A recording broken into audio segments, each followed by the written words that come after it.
Bonjour et bienvenue sur Quizy FM, sur KTV, pour ce temps de parole consacré à la santé. Et pour ce faire, qui de mieux que de recevoir la directrice de l'ARS, Monique Voynet. Bonjour. Bonjour. Comment ça va? Bien. Et vous? Bien, à part la voix. Je vous ai entendu tousser. Ah bah oui, je fais bien le geste comme ça va? Un petit test nasopharyngé peut-être? Ah voilà, Cage. Voilà. Cage. Oui, la voix s'en va, c'est compliqué. Peut-être des pastilles, enfin vous expliquerez après comment faire. Merci d'être là. Un écouvillon dans le nez déjà. Oui aussi, oui. Parce pas une affaire, c'est Monique Voynet, ça je vous le dis. Hein. Merci d'être venu, parce qu'on a, c'est important, pour parler justement de la situation aujourd'hui. On sait que on est sorti de l'état d'urgence sanitaire et en même temps, on voit qu'en métropole, ça augmente, à La Réunion, ça augmente, enfin partout, ça augmente. Et à Mayotte, ben, on est un peu plus libre, on dirait. Comment ça se fait et comment on gère cette situation-là aujourd'hui? Je crois qu'il faut rester très prudent dans l'interprétation des résultats. D'abord, on continue à avoir pas mal de cas positifs. On en avait davantage encore au moment où on testait de façon générale les voyageurs qui partaient à La Réunion. On finissait toujours par trouver quelques cas positifs parmi ces voyageurs. Mais depuis plusieurs semaines, le taux des positifs augmente à nouveau, le nombre des personnes hospitalisées augmente à nouveau, et on a de nouveau des patients en réanimation, et on a eu 2 décès la semaine dernière. L'épidémie n'est donc pas terminée. Et puis il faut se souvenir que lors de la première vague, on a eu un décalé de 7 semaines avec la métropole. Et donc, j'observe avec beaucoup de sérieux ce qui se passe en métropole. Et je regarde l'évolution à Mayotte et je me dis que ça ressemble beaucoup aux quelques semaines qui avaient précédé la première vague. Et donc, nous nous préparons à un rebond de l'épidémie. Nous espérons évidemment pouvoir l'éviter.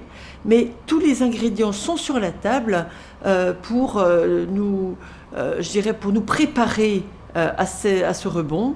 C'est absolument indispensable de se préparer à l'hôpital, à l'ARS, dans les services de l'État. Il faut qu'on soit prêt. Justement, vous parlez beaucoup de la coopération, notamment avec La Réunion. En cas de rebond, vous aurez probablement besoin de La Réunion. Or, aujourd'hui, La Réunion est un peu submergée par les cas. Est-ce qu'on pourra continuer à faire ces évasans qui sont précieux, justement, pour cette coopération en cas peut-être de deuxième vague ici à Mayotte? À Mayotte, on évassane les patients qui relèvent de services spécialisés qui n'existent pas ici et qui ne sont disponibles en métropole aussi que dans les centres hospitaliers universitaires. Et on va continuer à le faire. On l'a fait pendant toute l'épidémie. Ce qui nous facilite la tâche, c'est évidemment la présence de l'avion sanitaire à Mayotte, qui donne bien plus de chances de survie et de pronostic fonctionnel amélioré aux patients mahorais, mais ce qui nous permet aussi une plus grande efficacité dans l'utilisation de nos personnels. On va continuer. Les patients Covid+, qui ont été évassanés à La Réunion se comptent sur les doigts des 2 mains pendant la première vague. Alors, on sait, je rappelle les chiffres que vous avez communiqués pour la semaine du 21 au 27 septembre, 80 nouveaux cas. Alors, le taux d'incidence, on le voit là. Le taux d'incidence, on peut que vous le commentez parce que pour nous, c'est des chiffres. Pour vous, c'est très précis. Nombre de cas pour 100 000 habitants. Par semaine. Par semaine, 29. Et le taux de positivité, 8,3. Est-ce que ces chiffres-là, c'est élevé ou pas ? Alors, c'est intermédiaire. On est dans ce qu'on appelle la zone d'alerte. D'accord. Le virus circule, mais il n'a pas encore des effets dévastateurs. OK. Ce qui est intéressant, c'est de comparer. Je suis arrivée ici avec les chiffres du 30, 2 jours plus tard. D'accord. Et puisqu'on travaille sur le taux d'incidence de façon glissante, chaque fois on prend les 7 derniers jours. OK. Et on se rend compte qu'en 2 jours à peine, on est passé de 29 cas pour 100 000 habitants par semaine à 34. Ah oui. Ça augmente. On est passé de 8% de cas positifs à 11%. Ah oui. Ça augmente. Donc ça augmente lentement, mais ça incite vraiment à la vigilance, à la prudence. Et cela d'autant plus qu'on a plus de cas groupés, ce qu'on appelle les clusters. Oui.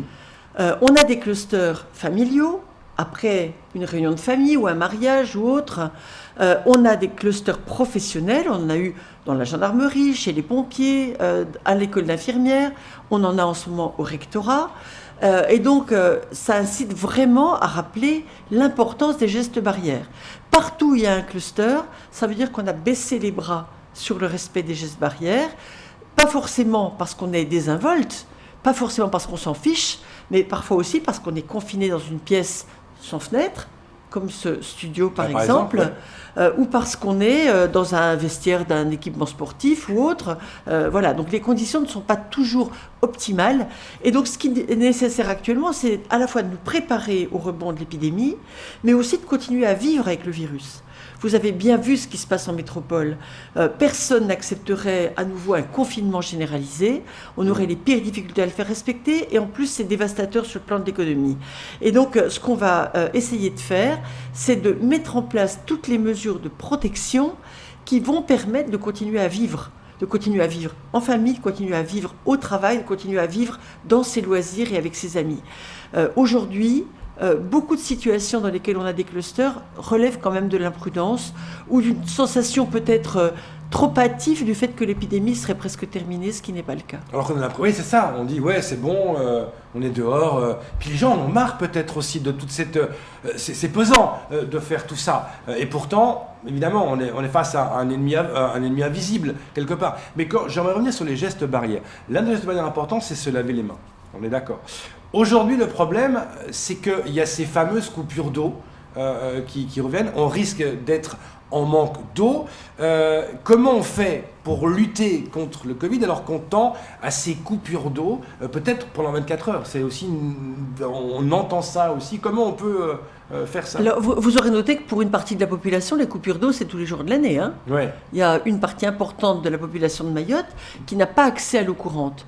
Et c'est pour répondre à ce besoin prioritaire du lavage des mains et du renforcement des mesures d'hygiène dans les appartements et dans les maisons que nous avons installé des rampes qui ont permis de desservir cette population. Ça a été bien critiqué, mais ça a permis évidemment de ralentir la propagation du virus, au prix d'une consommation absolument modeste. Pendant les 4 mois de consommation des rampes pour le Covid, on a consommé moins d'une journée habituelle de consommation d'eau à Mayotte. 14 000 mètres cubes d'eau ont été consommés sur l'ensemble de ces rampes. Je le sais parce que c'est l'ARS qui relevait les compteurs et qui paye. Et donc, c'était modeste. Aujourd'hui, il faut continuer. Lors des coupures d'eau, on a des rampes qui sont accessibles à toute la population, pas seulement la population des quartiers non desservis. Tous les habitants de Mayotte, en cas de coupure, peuvent aller chercher de l'eau. Et puis, évidemment, les coupures d'eau sont annoncées, ce qui permet de stocker un peu d'eau. Évidemment, ce sera totalement inefficace si on se met à remplir des piscines en profitant effectivement de la possibilité de stocker avant la coupure. Mais ce qui est très important pour nous, c'est évidemment de rappeler que c'est de garantir la qualité sanitaire de l'eau. Oui. Le travail des services de l'État, de la DEAL, du préfet, c'est de garantir l'accès à l'eau. Et ils travaillent dur à cet effet pour colmater les fuites, pour installer de nouveaux forages, pour augmenter les capacités et terminer les travaux du plan d'urgence qui n'ont pas pu être terminés en raison justement du Covid. Vous vous rappelez que la rehausse de la retenue de Combani, elle s'est interrompue au moment où tous les travaux étaient interrompus sur fond de confinement. Donc ce qu'il nous faut absolument aujourd'hui, c'est garantir la qualité sanitaire de l'eau. Je ne voudrais pas avoir à nouveau des épidémies de gastro comme on l'a vécu en 2016-2017. Est-ce qu'on va vers ces coupures d'eau pendant 24 heures? Inévitablement, oui. Ouais. Oui, on s'y prépare. Ce qui est intéressant, c'est qu'au lieu d'infliger aux habitants du sud de Mayotte des coupures 2 jours sur 3, on va partager le fardeau, on va partager la difficulté. Après tout, on consomme tous de l'eau. La répartition de la disponibilité de l'eau sur l'île n'est pas liée à la vertu des habitants, mais à des considérations météorologiques et climatiques dont nous ne sommes pas les maîtres. L'interconnexion entre les deux retenues est importante, mais le fait que tout le monde effectivement accepte de se priver d'eau une journée par semaine pour permettre ensuite de vivre mieux tous ensemble, c'est vraiment important. Et ce qu'il faut préciser, c'est qu'une fois que l'eau revient, elle n'est pas tout de suite potable parce qu'elle est marron. Enfin, vous contrôlez évidemment cette eau. Il faut bien le préciser que dès que ça revient, on ne peut pas commencer à boire. Alors, on ne contrôle pas dans les heures qui suivent la remise en eau parce qu'on sait qu'elle n'est pas potable. Ce n'est pas la peine de le faire là. C'est après pour garantir qu'on le fait. Dans les heures qui suivent la remise en eau, d'une part, il faut laisser un peu couler. Hein. Et laisser couler, c'est pas forcément pour perdre l'eau, c'est la mettre dans des seaux pour utiliser dans les toilettes ou dans le jardin ou autre. Ou pour le ménage. Deuxièmement, faire bouillir l'eau si on doit donner de l'eau à un nourrisson et si on n'a pas d'eau en bouteille de la réserve qu'on a fait par précaution juste avant la coupure. Et puis ensuite, évidemment, une fois qu'on a laissé couler suffisamment d'eau et dans les heures qui ont suivi, on pourra à nouveau consommer l'eau au robinet. Moi, je vous le cache pas, je consomme de l'eau du robinet tout le temps. Ouais. Je déconseille fortement de se mettre à acheter de l'eau en bouteille. Ah bon? C'est cher. C'est très cher, Okay. Ça génère énormément de déchets plastiques et la qualité de l'eau n'est pas meilleure que celle du robinet. À Mayotte, l'eau du robinet est parfaitement buvable, mais avoir 2-3 bouteilles d'eau industrielle d'avance pour faire face aux heures qui suivent la coupure, c'est possible, bien sûr. Oui. Alors, parlons maintenant de la réouverture des frontières, notamment avec Madagascar, avec l'Union des Comores, et cette fameuse polémique des tests. À Mayotte, on dit non, pas besoin maintenant de faire des tests pour voyager. Par contre, les Comores, Madagascar, pour revenir, il faut faire des tests, mais on demande pas la réciprocité. Or, on s'est rendu compte que c'est parce que, en fait, il manque de tests. À Mayotte, on n'a pas les moyens de faire des tests pour tout le monde à Mayotte. Est-ce que si demain Madagascar... Ah non, c'est pas pour ça, hein. C'est pas pour ça du tout. Je vous coupe là. Coupe. En fait, on fait des tests des régions où il y a le Covid vers les régions où il y en a moins, pour protéger les régions où il y en a moins, notamment quand elles sont insulaires, comme c'est le cas de Mayotte. Donc, par exemple, quand vous partez de métropole, vous devez faire un test. Parce que vous partez d'une région, l'Île-de-France, où il y a beaucoup de Covid, vers une région Mayotte qui est pour l'instant plutôt en répit, plutôt épargnée. D'accord ? Mais quand on avait beaucoup de Covid à Mayotte et qu'on allait à La Réunion où il n'y en avait pas, on faisait les tests à Mayotte. Oui, mais bien sûr. Oui, mais ils Voilà. étaient après analysés à La Réunion. Mais pour des raisons de commodité. Moi, je voulais réserver les moyens du labo du CHM aux personnes malades. Et je disais, si c'est pour des raisons de commodité, comme le CHU avait d'énormes capacités, c'était plus simple comme ça pour moi. Alors, pour ceux qui veulent Voilà. voyager à Madagascar, par exemple, Voilà. et Alors, qui doivent faire un test pour aller à Madagascar, Alors, est-ce que vous êtes en capacité de les tester tous ou pas? alors, nous sommes en capacité aujourd'hui de les tester tous, parce qu'on n'est pas confronté à une épidémie galopante. Ok. D'accord ? Et nous serions sans doute capables de continuer à les tester, même en cas d'épidémie.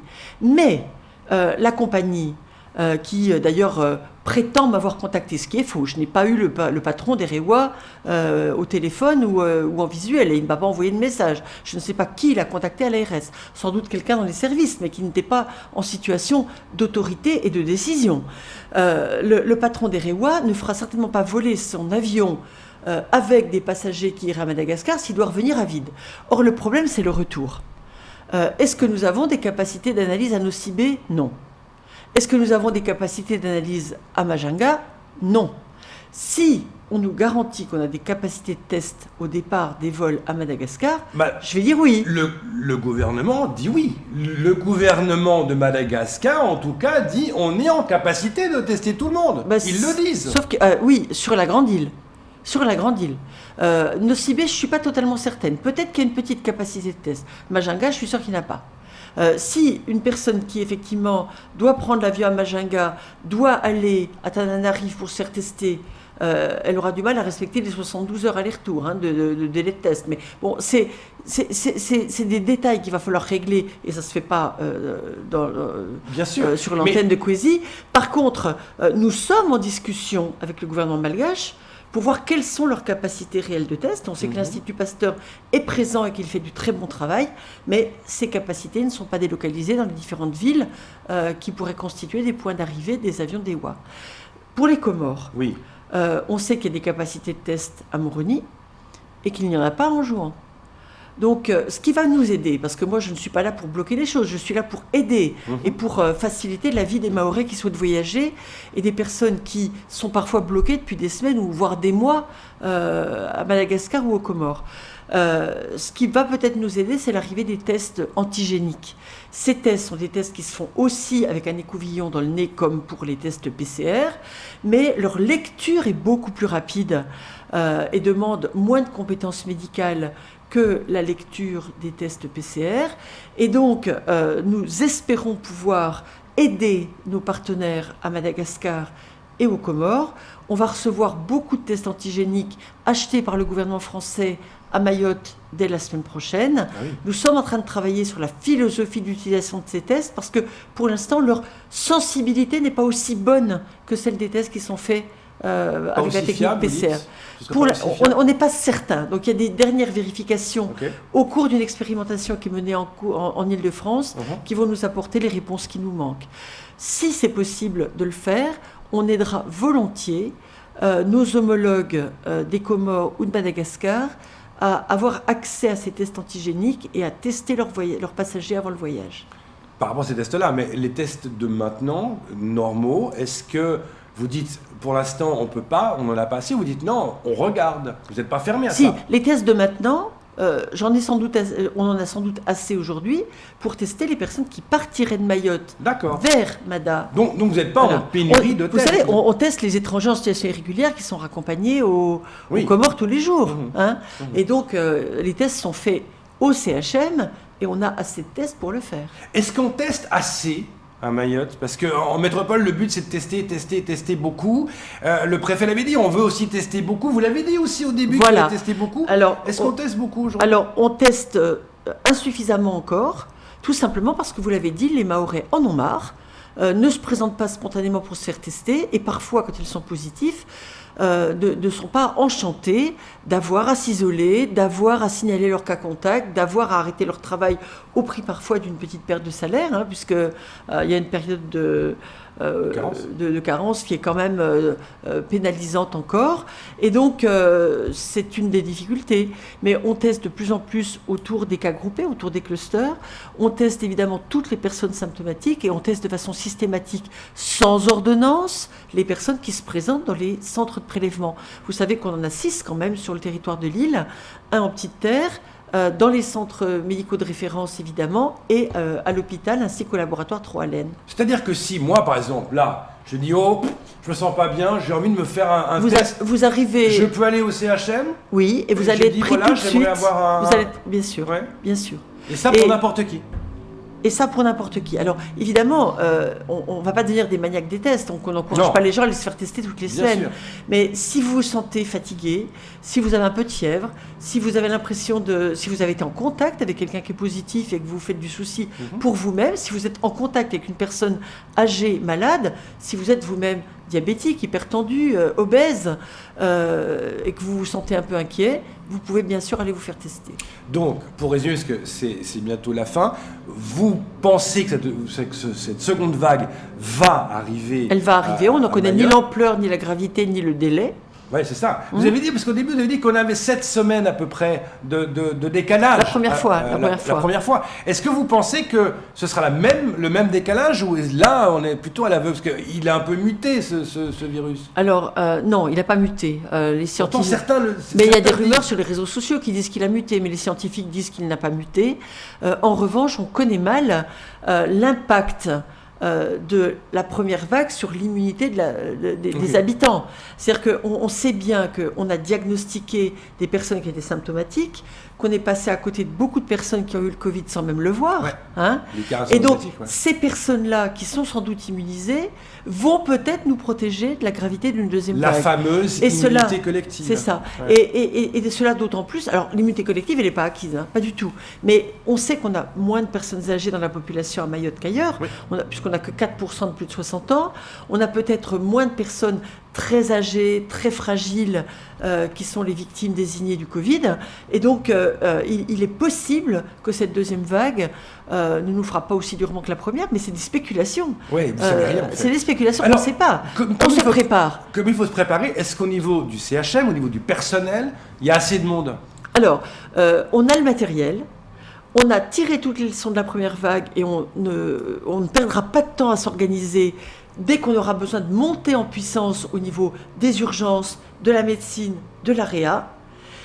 Mais on est toujours en tension de personnel. C'est vrai tous les jours de l'année. Donc depuis la première vague, on a des renforts de la réserve sanitaire. On a eu au pic de la crise des renforts de la militaire, du service de santé des armées.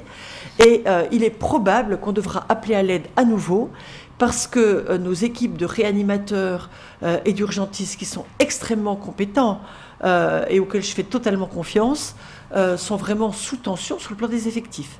C'est vrai aussi pour les infirmiers. On est en train de former des aides-soignants pour faire les prélèvements nasopharyngés, pour que les forces infirmières soient redéployées vers le soin et uniquement vers le soin. Dernière question, Dominique Voynet, le vaccin rapide, vous y croyez? Non, ça, tout le monde nous prévient, ça va prendre des mois et des mois, et quand le vaccin sera au point, il devra être testé, avant qu'on arrête une stratégie d'utilisation du vaccin, puis produit en masse. Moi, je ne vois pas de vaccin avant une bonne année, peut-être davantage. Oui, quand même. Merci beaucoup Merci. d'être venu parler, Merci à vous Dominique pour cette Voynet. Merci invitation. beaucoup. C'est tout pour ce second temps de parole.